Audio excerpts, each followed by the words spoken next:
Hello friends, India మిగిలిన దేశాల్లో పోలిస్తే ఆర్థికంగా మరియు విద్య, ఇంకా ఆకలి, అలాగే మౌలిక సదుపాయాలు, మహిళల యొక్క రక్షణ వీటి పరంగా మనం చాలా వెనుకబడి ఉన్నాం. దీనికి ఒక గవర్నమెంట్ కారణమని మనం చెప్పలేం. ఎందుకంటే స్వతంత్రం వచ్చిన దగ్గర నుంచి ఇప్పటి వరకు ఎంతోమంది ప్రధానమంత్రులు వచ్చారు, అలాగే గవర్నమెంట్లు చేంజ్ అయ్యాయి. కాబట్టి ఏ గవర్నమెంట్లో ఏమేమి జరిగాయో ఈరోజు మనం మాట్లాడుకుందాం. అలాగే ఎవరు వారి స్వార్థం చూసుకున్నారో, ఎవరు దేశం కోసం పనిచేశారో మీరే కామెంట్ చేయండి. ముందుగా స్వతంత్రం వచ్చిన తర్వాత మొదటి 15 సంవత్సరాలు కాంగ్రెస్ పార్టీ లీడర్ అయిన నెహ్రూ ప్రధానిగా ఉన్నారు. ఈ సమయంలో ఆకలి చావులు అధికంగా ఉండేవి. ఎంతలా ఉండేయంటే ఒక ఊరిలో 100 మంది చనిపోతే 50 మంది ఆహారం లేక చనిపోయిన వాళ్ళే ఉన్నారు.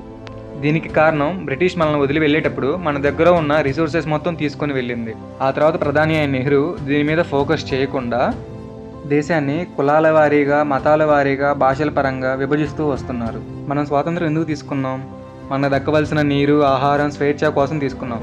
కానీ స్వాతంత్రం వచ్చిన తర్వాత కులం, మతం, ప్రాంతం కోసం గొడవలు జరిగాయి. దీని అంతటికీ కారణం చదువు మరియు జ్ఞానం లేని నాయకులు. కోతికి కొబ్బరి చిప్ప దొరికినట్టు కొంతమందికి పదవులు దొరికాయి. 1952లో ప్రతి 100 మందిలో 13 మంది మాత్రమే చదువుకున్న వాళ్ళు ఉన్నారు. అలాగే 100 మందిలో 30 మందికి మాత్రమే ఆహారం దొరుకుతుంది. ప్రభుత్వం వీటి మీద శ్రద్ధ పెట్టకుండా అప్పుడే పుట్టుకొస్తున్న పార్టీల మీద పెట్టింది. నేను ఆ గవర్నమెంట్ మంచి చేయలేదు అని అనడం లేదు.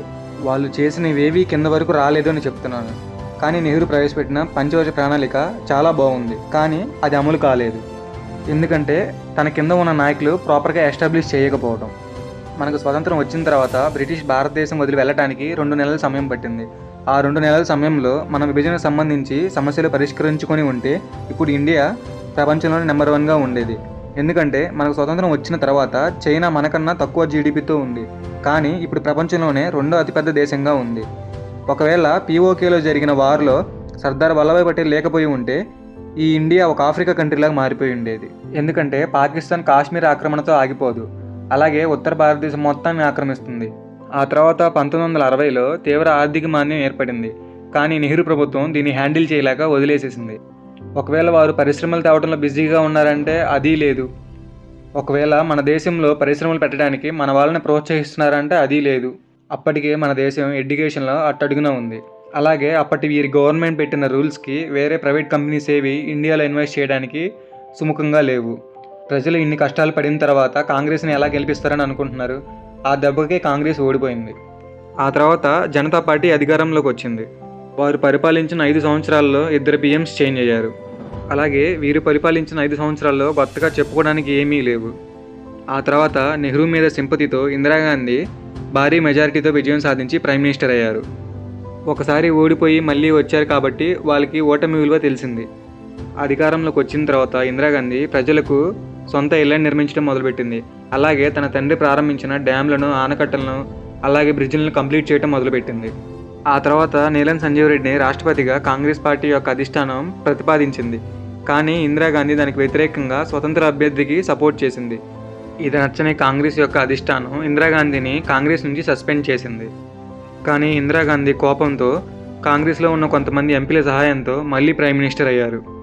కానీ ఈసారి ప్రైమ్ మినిస్టర్ అవ్వడానికి ఆవిడ ప్రభుత్వం యొక్క వనరులు వాడుకున్నారని ఆరోపణలు వచ్చాయి. అలహాబాద్ కోర్టు దీని మొత్తాన్ని విచారించిన తర్వాత ఆమె గెలవడానికి ప్రభుత్వ వనరులు వాడుకున్నందున ఆమె ఎంపీ సభ్యత్వాన్ని రద్దు చేసి ఆవిడ కార్యాలయాన్ని 6 సంవత్సరాలు నిషేధించారు. కానీ ఆవిడ రాజీనామా చేయడానికి ఇష్టపడలేదు. సుప్రీంకోర్టులో కేసుని రీఓపెన్ చేయించమని చెప్పింది. ఇది సరిపోదా దేశం నాశనం అవడానికి? ఎందుకంటే పదవికాంక్ష ఉన్నవారు దేశం మీద ఇష్టంతో పనిచేయడం చాలా కష్టం. ఆ తర్వాత రాష్ట్రపతి సహాయంతో దేశంలో ఎమర్జెన్సీని విధించింది. దీనివలన దేశం 10 సంవత్సరాల వెనక్కి వెళ్ళిపోయింది. అదే సమయంలో ప్రజలు వారికి జరుగుతున్న అన్యాయాన్ని తెలుసుకోవడం మొదలుపెట్టారు. 30 సంవత్సరాలు సైలెంట్గా ఉన్న ప్రజలు అప్పటి నుంచి వారి హక్కుల కోసం పోరాడడం మొదలుపెట్టారు. స్వతంత్రం వచ్చిన 30 సంవత్సరాల తర్వాత కూడా ప్రజల ఆకలి చావులు ఆగలేదు, ప్రజలకు విద్య అందటం లేదు, అలాగే దేశంలో ఎటువంటి మౌలిక సదుపాయాలు అభివృద్ధి చెందలేదు. ఆ తర్వాత దేశం యొక్క జీడిపి దివాలా తీసే సిచ్యువేషన్లో ఉంది. ఆ సమయంలో వచ్చిన పివి నరసింహారావు అండ్ వాజ్పేయి దేశంలోనే కొన్ని చట్ట సవరణలు చేశారు. ఆ తర్వాత ఇండియాకి కంపెనీలు రావటం మొదలుపెట్టాయి. అప్పుడే 1992లో చెన్నైలోనే ఐటీ హబ్ ప్రారంభమైంది. కానీ దేశంలో సరైన విద్య నైపుణ్యం లేక ఆ కంపెనీలని అభివృద్ధి చేయలేకపోయారు, అలాగే వాటిని విస్తరించలేకపోయారు. ఇప్పటివరకు ఏం జరిగిందంటే గవర్నమెంట్ మారిన ప్రతిసారి వారు చేసిన మంచి పనులు ఆగిపోతున్నాయి. ఎందుకంటే అది కంప్లీట్ అయితే అది ప్రారంభించిన వారికి మంచి పేరు వస్తుంది. కానీ దేశంలో మంచి జరుగుతుందని ఎవరు ఆలోచించరు. ఆ తర్వాత వచ్చిన మన్మోహన్ సింగ్ 10 సంవత్సరాలు దేశాన్ని పాలించారు. ఆ సమయంలో ఎన్నో ప్రాజెక్టులు పూర్తి చేశారు.